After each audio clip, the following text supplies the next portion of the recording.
welcome back to the channel. It's time to play another indie game. Today we're going to take a look at Blake, the visual novel. I want to thank Orimes for providing me a copy of this game. I'm going to turn that just down a little bit. Music is great, but it's a little bit loud for me, so it's probably going to be a little bit loud for y'all. We're actually, in fact, going to turn it down a little bit here. Not too much, but about that should be good. That's pretty much it, actually, for options. Text speeds as fast as it can go. We're going to leave it like that. Main menu, we're just going to start it right now, jump right in.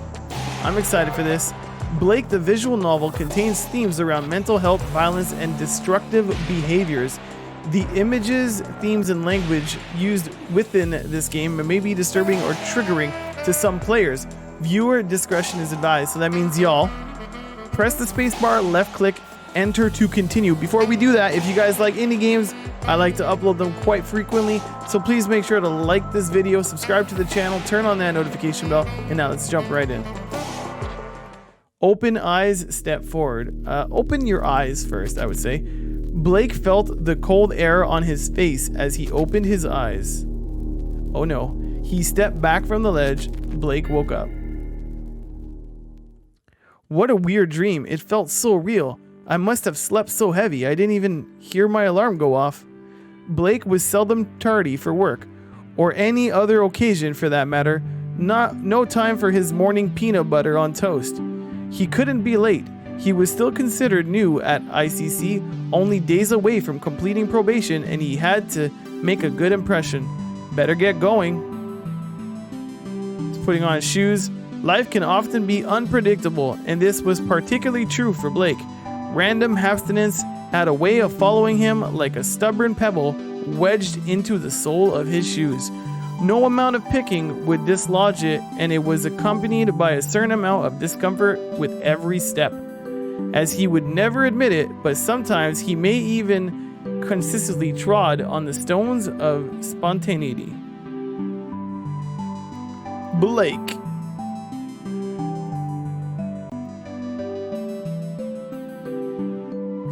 Blake's played it.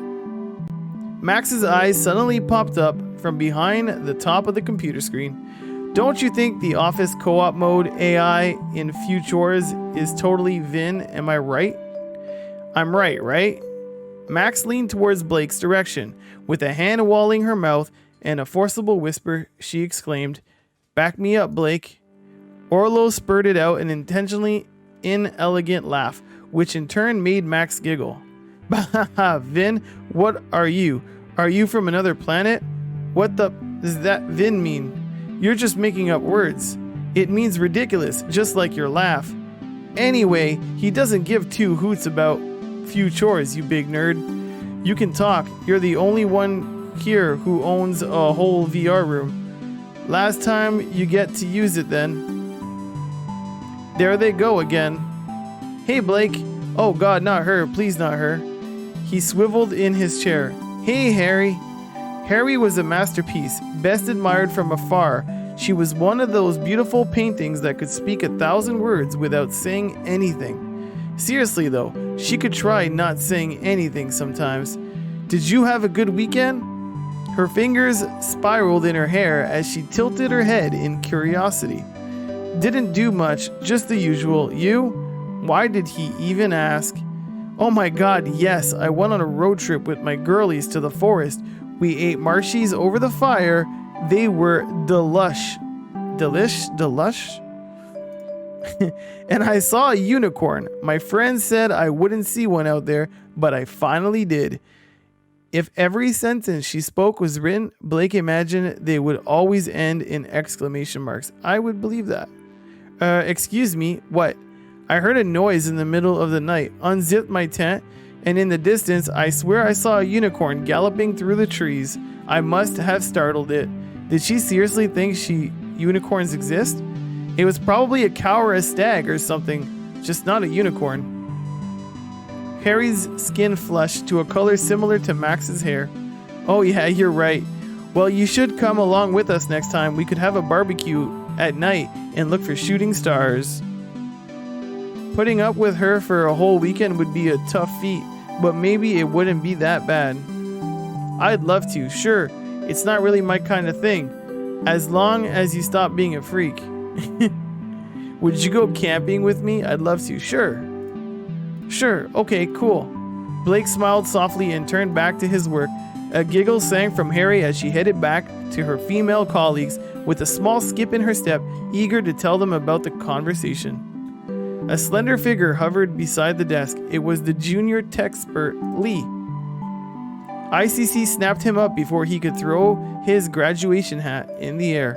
No one knew what Lee's forename was. Most people in the office didn't realize it was his surname, but Blake had noticed. He noticed Lee's email address started with S. Lee, not the standardized first name surname layout. Lee was like a ball of plasma that dissipated nervous energy. His vision flitted from one thing to another, mostly managing to avoid meetings in the eyes. It was as though he was preoccupied with taking in everyone and everything. He displayed anxiously head twitches after every sentence, but his voice wore a friendly and happy tone. Most of the time he was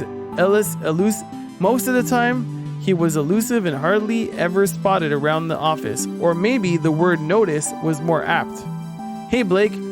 Lee held a smile as his eyes scored over Blake's desk space. Mr. Gordon would like to see you in his office if you have a moment. Sure, of course. Fine by me. Lead the way. Just one moment. Are you his little Sure, of course. Sure, of course. Let's go. Max and Orlo continued to argue over a few chores behind the desk and looked like they were about to try to involve him again. Now Blake had an excuse to slip away from the office debate and abstain from choosing sides. Nice. Well, hello there, Mr. Orgartley. How's things? Going well, I hope. Ryan was Chief Operating Officer at ICC. Whenever Blake saw her in the office, she was usually rushing around on urgent business. To be in her position within one of, if not the world's leading tech firm, meant she had to be extremely efficient. Although Blake had been working there for a while, he hadn't talked to Ryan much. It was always brief pleasantries and small talk, so it took him back when she said his name. They weren't on first name terms yet. All good, thanks. I've been told Mr. Gordon wants to see me about something. Is he about? He should be back any minute. This is kind of embarrassing, but I've been meaning to have a get to know you chat. I've just been so busy, then poof, 2 months have whizzed by. She gave an encouraging and gentle smile. For someone with so many plates to spin, she had a defyingly calm and welcoming aura. The conversation was cut short as Jonathan entered the office. Ah, I see you already here. Welcome. Take a seat, Blake. Rye, will you be joining us? I'm busy today, so I must dash. Blake, we'll have that catch up soon. Oh, and Jonathan, I've left those papers you've asked for on your desk. Still have no idea why you use that stuff, she chuckled. That's lovely, thank you, Rye. He nodded in appreciation. A barely visible wave from her hand could be seen as she rushed out the door, set on the work ahead. Jonathan settled down into his overpriced, real leather, ergonomic, I'm the founder of this successful corporation chair. All of his energy turned to Blake. So Blake, you wanted to see me, Mr. Gordon. It was a regular occurrence for Jonathan to request mini meetings with his staff. He said he liked to check up on the newest members to see how they were settling in. This is some fine work you've carried out on the Promenade case. The only thing I'd like to point out is the daily stats on your spreadsheet. They don't correspond to the correct dates. Apart from that minor alteration, it's all looking very dandy. Jonathan was holding a copy of the screenshot in his hand, a paper screenshot. Blake had rarely seen paper up close. Jonathan laid it down flat against the table and it slid towards Blake. The material bowed upwards from the rush of air in front of him before it rested back down. Paper used to be made from trees, a little known fact for you. Now they only manufacture it by 3D printing a synthetic material and it feels a lot smoother in comparison to the original. Blake reached over the grass onto the sheet of paper. It felt drier than he anticipated, and this made him notice how clammy his palms were. This paper was made for the odd enthusiast like myself, and I use odd in both manners of the term. Blake studied the figures on the handheld screenshot. Looks like a couple of equations have gone out of sync. It'll be a quick fix, my apologies. After analyzing the data, he set the paper down on the table, and to his disdain, his grip left behind crease remnants. Good, it's no problem. Anywho, that's not the reason I asked you here. I know you haven't been in the company very long and you have quite the workload. A stress headache started to rear its ugly head and the momentary double vision distracted Blake. He thought about how no one had come up with a cure for migraines yet. Staring at screens all day couldn't be healthy. Thankfully, it was brief for Blake, but he realized he'd completely missed what Jonathan had said. He hoped it wasn't anything too important. Blake missed what Jonathan said. How should he react? Sorry, what? Smile and nod. Sorry, what? Let's just go with the honest.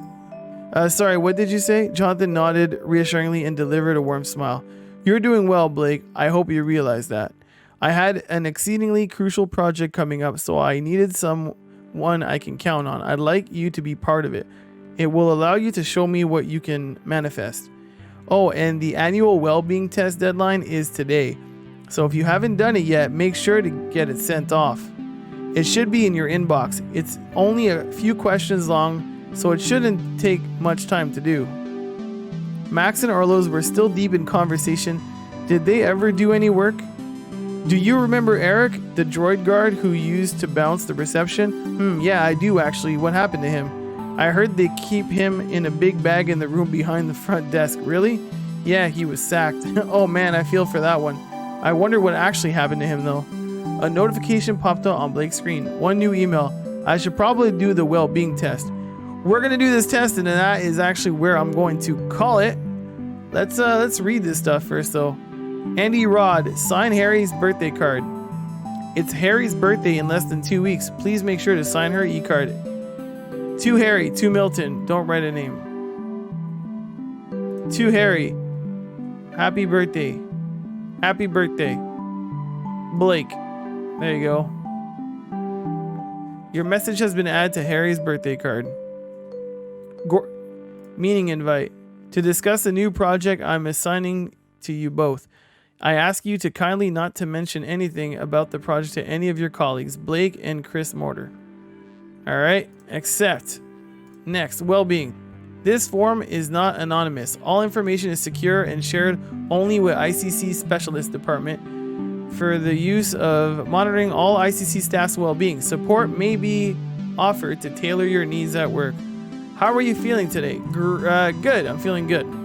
Out of the following fears, which do you relate to the most right now? Failure at my job, struggling to pay my bills, someone watching me in my own privacy, being framed for a crime I didn't commit, harming someone. Failure at my job. If you wish you could see a scale above people's head that measured one part of their status, what would you want to know about them? Their happiness, their wealth, their honesty, their nativity. I think honesty. How often would you say your days differentiate enough for you to distinguish within a week? Every day is different. The majority of the days are different. Not many days are different. Every day is the same. The majority of days are different. Nope, you're wrong. Kill VR is a good person. That's why they do what they do. If that's so, why have they accepted all the money made from the publicity instead of giving it to charity? I know Blake agrees with me here. We were talking about it last week. Stop trying to drag people into your losing battles, Orlo. It doesn't work. So it's only okay when you do it. Agree with Orlo that Kill VR is not a good person. Ignore them and look busy. Ask them if they ever stop arguing. Do you two ever stop arguing? Yes, no. They looked at each other quietly and smiled, then sheepishly went back to work. Max started to frankly prod at her screen, and all eyes slowly looked around at her. What, the helicopter? Has someone changed the details on my spreadsheet for the radar project? All of my work, it's totally gone. Orlo, this isn't one of your pranks, is it? Nope, not me, I swear. Offer to help Max fix her spreadsheet. Tell Max about your spreadsheet. Don't get involved. Tell Max about your spreadsheet? No, I'm going to offer to help her. I can help you get your save file from yesterday's backup, but it won't have any of your work you've done today. Thanks, Blake. That's kind of you, but I can sort it. Max and Orlo both smiled in appreciation. Don't know why anyone would go into my work and change it, though. I know, it's Vin. That's not what the word means, Orlo. All right. we are going to end it here. I hope you guys enjoyed it. This has been Blake the Visual Novel. I like it. I love the characters. I love the hand drawn. I like the music. I just wish they changed it up a little bit. You know, when you've been playing for like 15, 20, 30 minutes, hearing that same loop, it could be a little bit much. So maybe change it from song to song, or at least when you're changing scenery. Other than that, great visual novel.